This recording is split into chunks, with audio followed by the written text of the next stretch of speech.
Thank you, Thomas. Also, thank you for inviting us for this opportunity to have a presentation. And we are going from the Halle, and I and my colleague Miroslava Bavorová, we are from the Kulunda project, which is the project in Russia, in Siberia. So I would like to shift your attention slightly from the European context to the Siberian context in Russia. In the first brief part, I will introduce the background of that project. Then I would like to show something what we are doing, one task which we did in that project. And then I will go floor to Miroslava, and she will be talking about the economic assessment of the land use systems. So let me briefly introduce that project. It's the project name is after the region, which is called the Kulunda. It's about 10 million hectares, which is slightly more than half of the acreage of the Germany. And there live only 2.5 million people. The important is to state that the soil used to be and still is very fertile, although the climatic conditions are very hard there. But when in the 50s and 60s in the last century, when it was turned from the former natural steppes into the arable land, it used to be very fertile soil. That process is called some of you may know that process is called Celinas.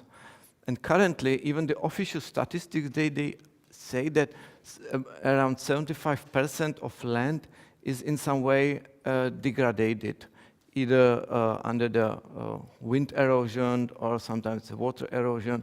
Basically, Johannes, he made the list of the degradation processes, and many of those processes relate to this, to that area as well.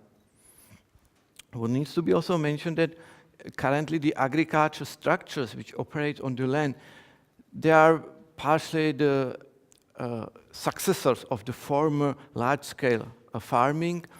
There appeared also the new, we call it new individual farms, but there are also important small-scale semi-subsistent farmers which have no more than 1 hectare. And all these structures actually, they are competing, they are restructuring each other. Some are enlarging into tens of thousands of hectares, while the others are even squeezing down. What regards the current land management, it's a inheritance of in many ways of the last regime, what has happened before 1990. But also there are new land system managements which are introducing new varieties, which are introducing new land management systems. And what also needs to be mentioned, as I already said, there are about 2.5 million totally. So in the rural areas, there are more than 1 million people, which are in many ways dependent on agriculture, because there are basically no job opportunities outside this sector. If you would see that region, basically large parts of regions are becoming abandoned. Also the agricultural land is abandoned. So the agriculture is still important sector, although in many ways on the decline. So the two fundamental questions which are trying to respond in that project are: how can degradation and desertification processes can be mitigated or even stopped or reserved? And in which ways can carbon sequestrations in soil be enhanced? Basically, these two questions, they are addressed in those 10 subparts, which regards part of the soil degradation, soil water, soil carbon, vegetation. Also, some colleagues, they are analyzing the land use through the geodata changes. They are modeling the carbon balances. There are also feed trials which are testing the land machines and land systems on the specific conditions. And two parts which we basically are representing are regarding the governance and institutions. That's the part which I am a member. And in this part, we are trying to understand what basically the institutions are in place, how they work, what are the weaknesses or strengths. We are focusing on the property rights, we are focusing on the enforcement of certain policies and all these aspects. And part of that work we are also doing or looking at the compatibility of certain policy measures with the institutional environment.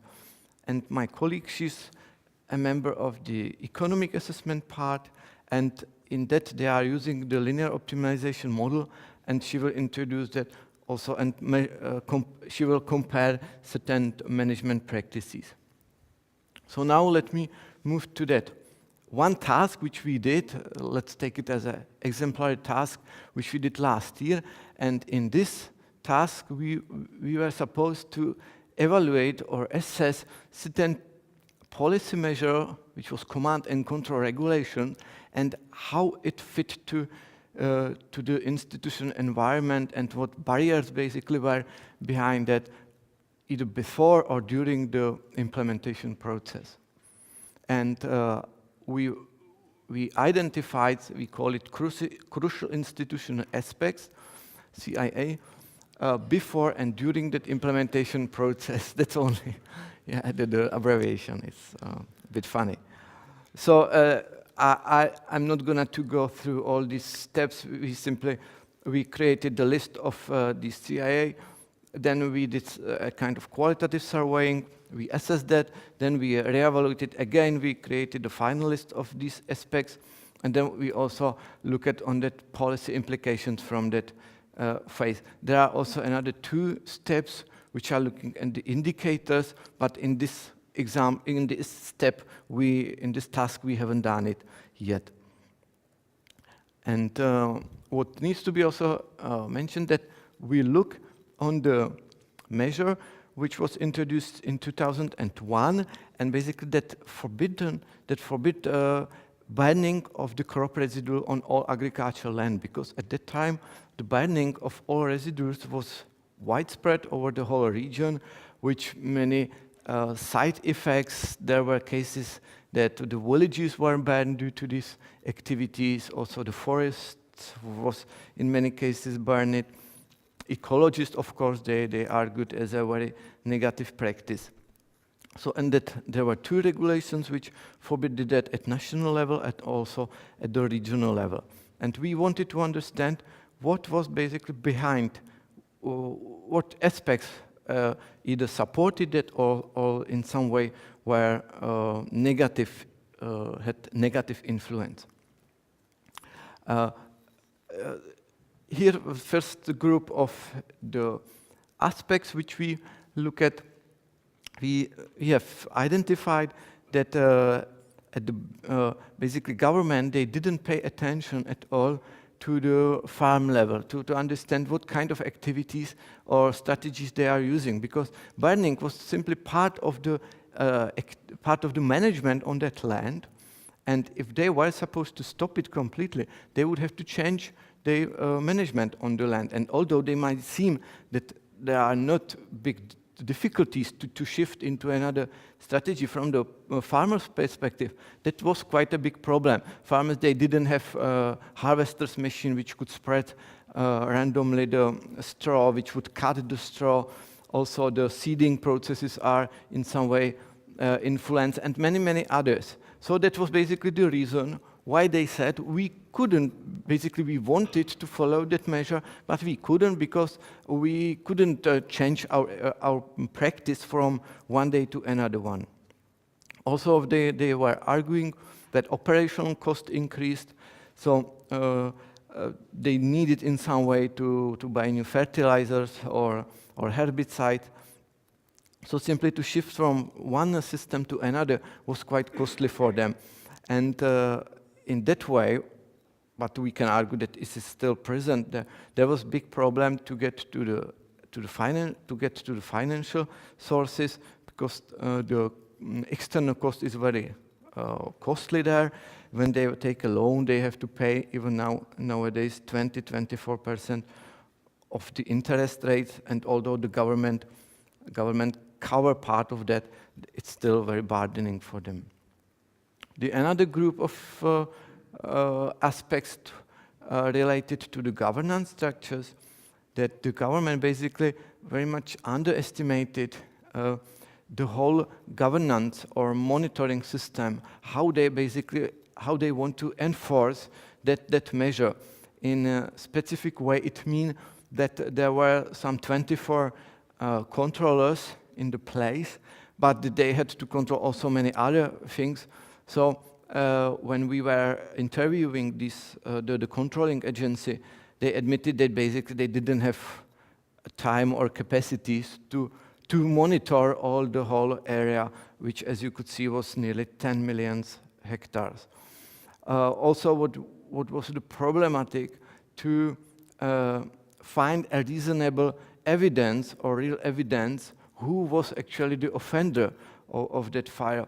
So in many ways, when they basically identified the fire, because they used satellite pictures, when somebody wanted to draw to the court, they had a relatively easy position to argue that they were not responsible. They placed many other evidences. So basically, at the end, the controllers admitted that the number of people or offenders which were penalized was very, very low. Also was very underestimated the provision of the information from the side of the public governance.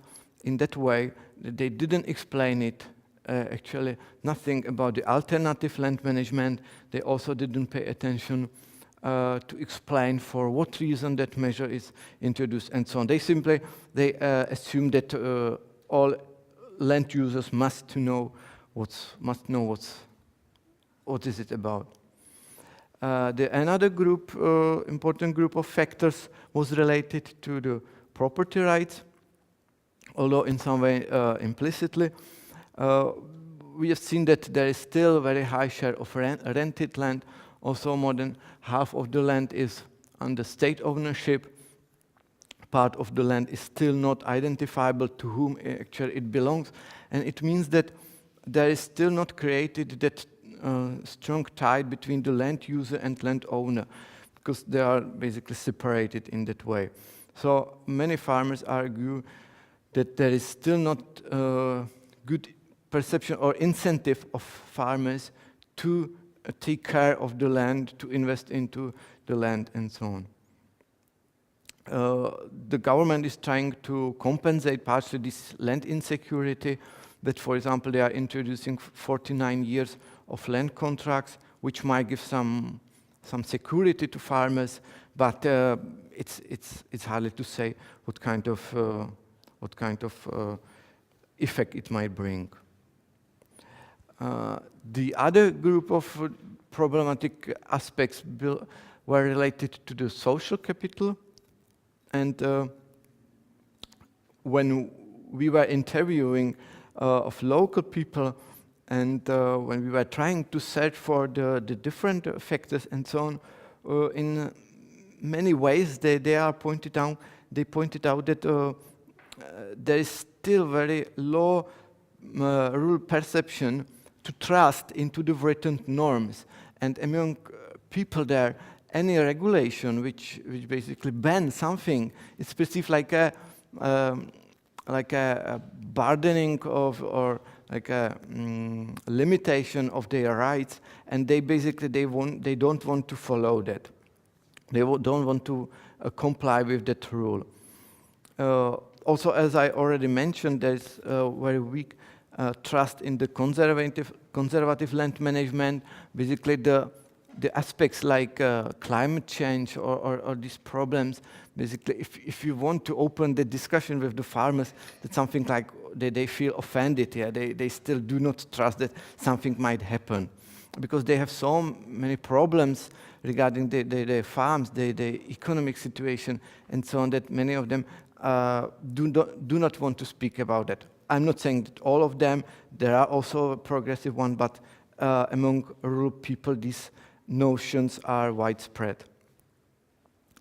What regards also the entrepreneurship of agriculture population, that also impacted certain practices, that they are very unwilling still to improve in many ways their practices, although they might see from the neighboring farmers that there is some positive effect, but the conservativeness of rural people is so strong that they simply do not want to move forward.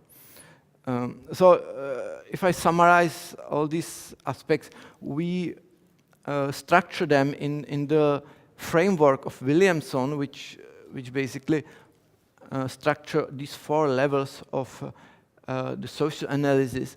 And if you look on all these factors which basically prevented the successful implementation of that rule, we have seen that the rule basically wasn't followed. Many farmers basically didn't want to comply with that rule. On the other hand, those, especially large farmers or large holdings, who understand the effects of the mulching or no-till management, and did that step, they basically they fulfill that rule. But in many ways, that regulation we have seen that didn't work, and what also confirms that conclusions. If you look at on this map, which is from the last year, 10 years or 14 years after the implementation of that regulations, you see the spots which are showing in one day how many fires actually, agriculture-based fires, how many of them were realized, and we see that basically the rule is still not, although the measure is in place, the rule is not followed by farmers. So we said definitely the alternative policy measures like spreading the information, explaining what kind of alternative land use management they might follow would be definitely much, even the less costly, and we are arguing that would be with higher or bigger effect on the farmers. Now I will go, I give a floor to Miroslava, and she will be continuing. So I would like to continue to presenting our Kulunda project, and what I would like to do is to assess the farm level costs of modern soil cultivation systems in the Kulunda steppe. I was wondering if I have also a logo of Amazon here, because as Tomáš mentioned, in our project, a part is a German machine producer of no-till machines, Amazon. But the research is independent. So it is the Kulunda steppe. You can see that in the Kulunda steppe they have the forest, Windschutzstreifen, I don't know in English how it is called, wind strips. Yeah, wind belt. And you can see that they are quite large already, so they are quite long there, so we can see that the problem of erosion is quite long. And as you mentioned, the Dust Bowl in the US in the 70s, in Kulunda steppe, they had really big problems with Dust Bowl too, and because the farmers were affected, they started, not only the farmers, but the whole land, as the collective system was there, they started to plant the wind strips, and it helped quite a lot. They also changed the soil cultivation, and nowadays the problems are lower, but still the problems are there, and there are new possibilities how to improve the situation of soil degradation in Kulunda. And as we mentioned, I mentioned, the main problems are wind erosion, salinization, acidification, and water erosion. And this brings negative external effects of soil degradation. such as sandstorms and reduction of carbon content in soil.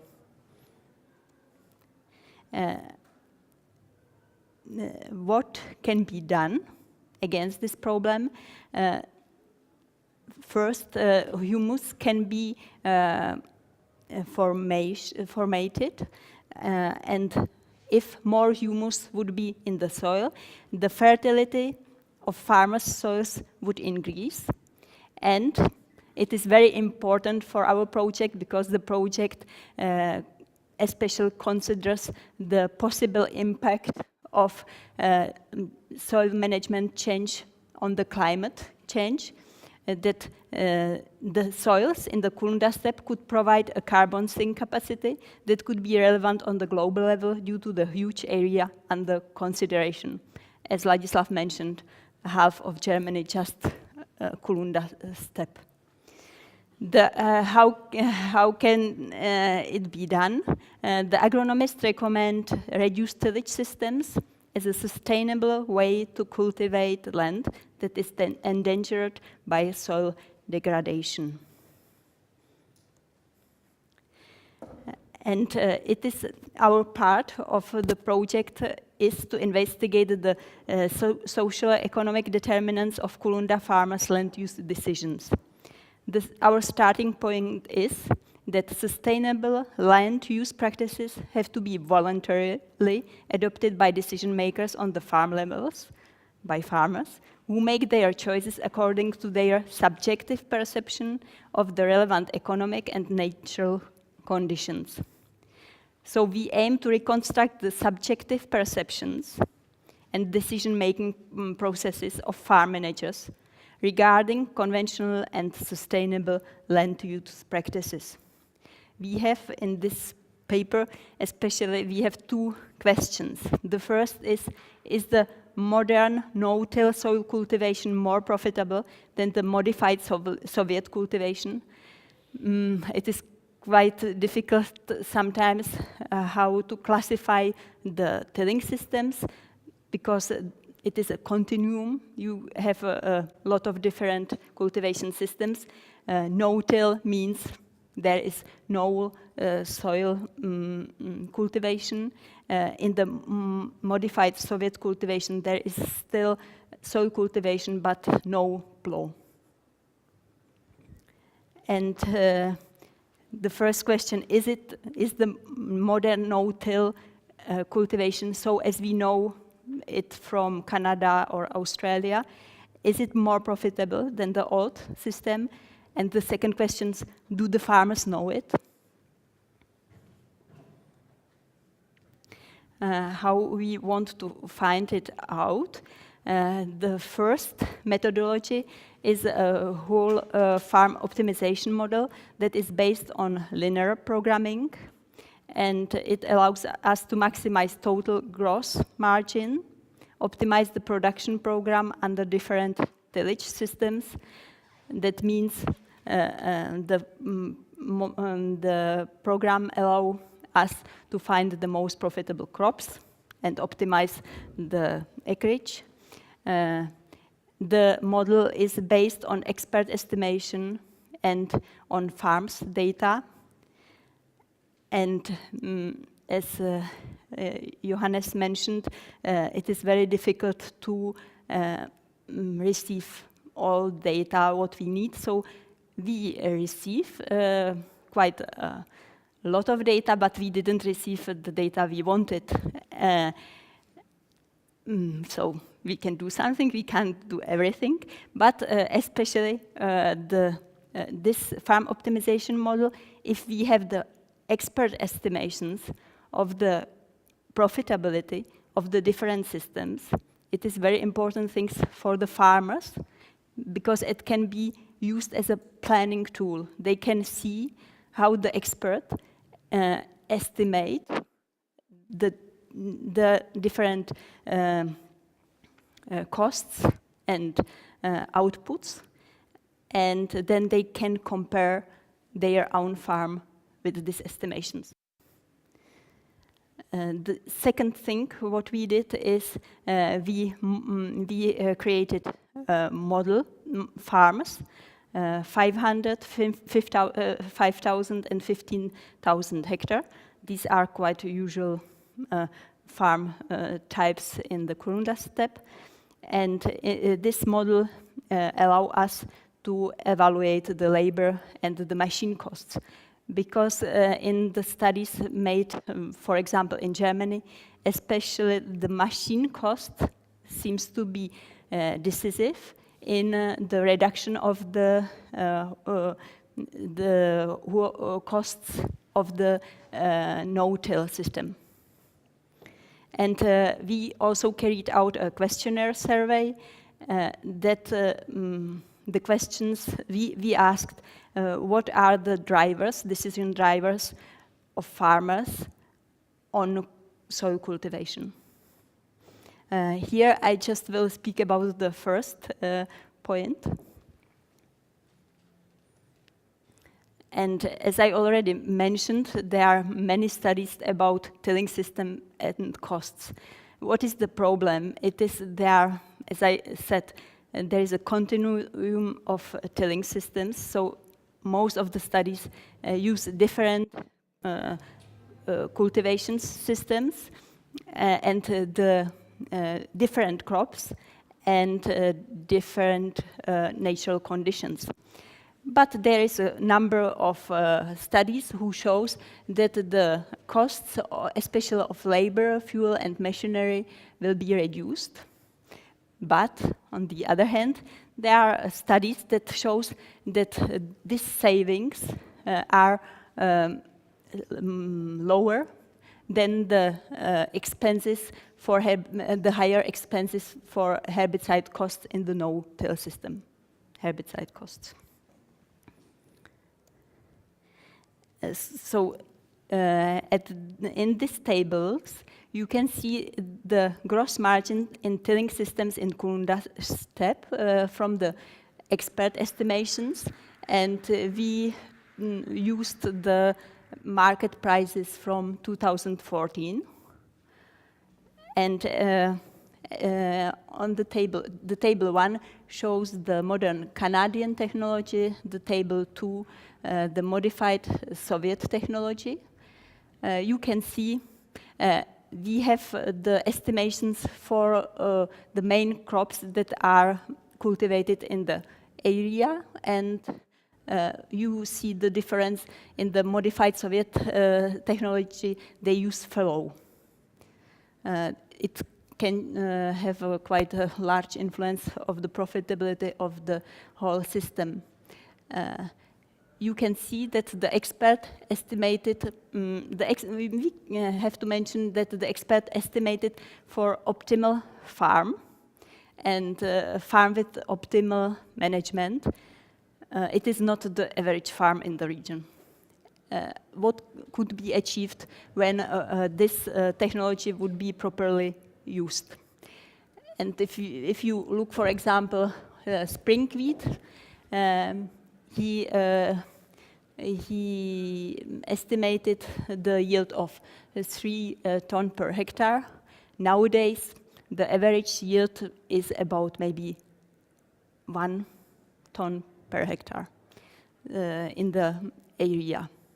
But as I said, it is when we think about optimal conditions. The biggest problem is the dry weather. They do not have enough precipitations. And if you see in the spring wheat in the modified Soviet technology, the yield is lower, but also the costs are significantly lower. But when we compare the both system, we can see that for all crops, the gross margin is higher in the modern Canadian technology comparing to modern Soviet.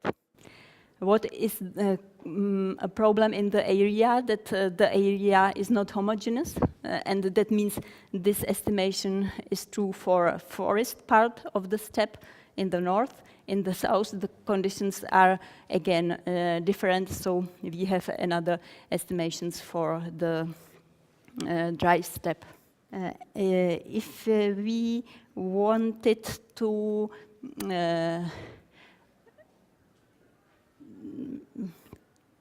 find an optimal production program for a farm of 1,000 hectares of arable land and plant rotation restrictions. The highest gross margin in 2013, the modern Canadian technology would, with 250 hectare soybeans, 330 hectare sunflowers, 250 rapeseed, and 170 hectare flax would bring the highest gross margin. But as in the region, as on the world market also, the prices are very volatile. This changed a lot, and after the changes now, all the costs increase tremendously, and it will change the whole situation. What did we find about the subjective perception and knowledge of farmers regarding the profitability of different soil cultivation systems and the crops' gross margins? We found that there is a low information among the farmers and that the capacity building is needed. And how we found it, that was during our data collection, when we asked the farmers to estimate, for example, to estimate the costs.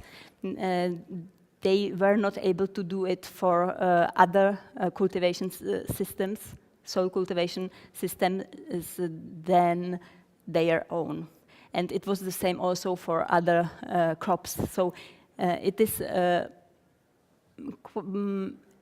is quite, I think the farmers, they use their programs for many years, and they are not that flexible, and they do not think, seems from our interviews, about changes and about possibilities how to increase the profitability of the farm.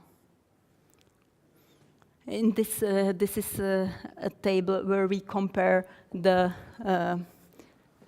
gross margins of a farmer with the estimation. So at the end, we could find that the farm technology would be more profitable in this case, the real farm, than the no-till as estimated by the expert.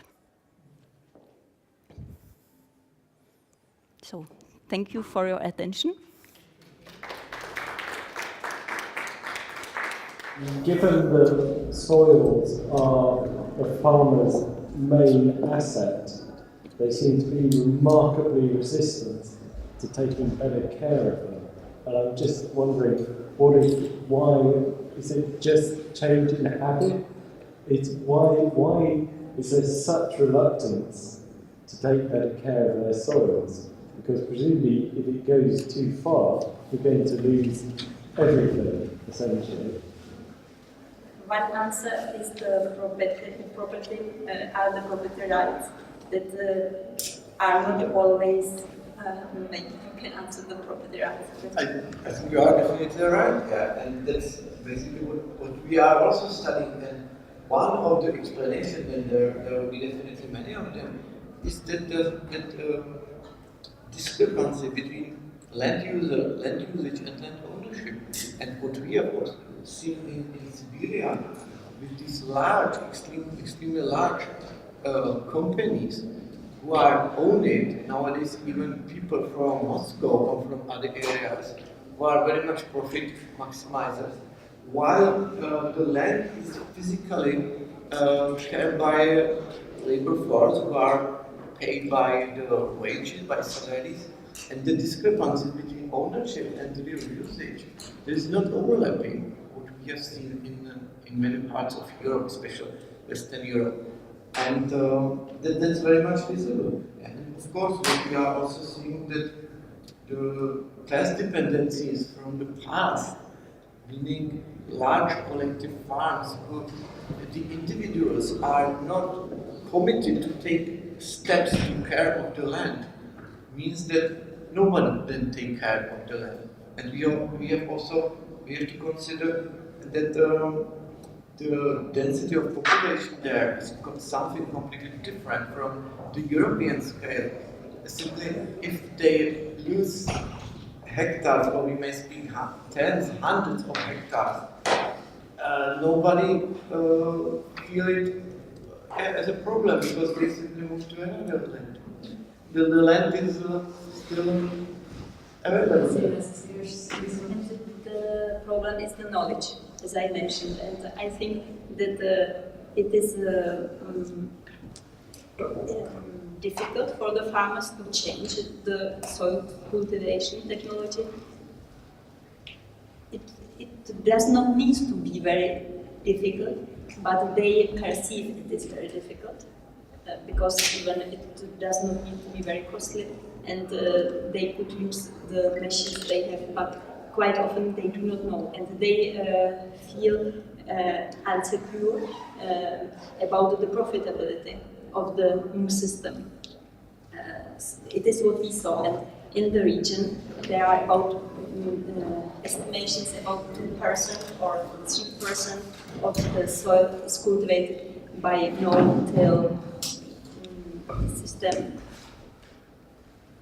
In my opinion, I think that the no system, if we see how successful it is in under similar natural conditions, for example in Canada, I assume, and the first results what we have also go in this direction, that they show it is a good system.